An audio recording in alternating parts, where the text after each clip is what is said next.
Z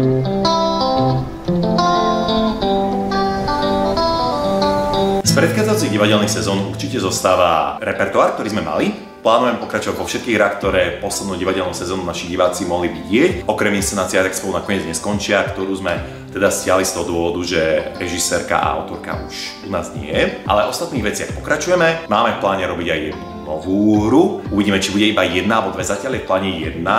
Bude to trochu niečo iné, na čo je tandemácky divák zvyknutý. Možno bude taká v niektorých veciach určitých odvážnejšia.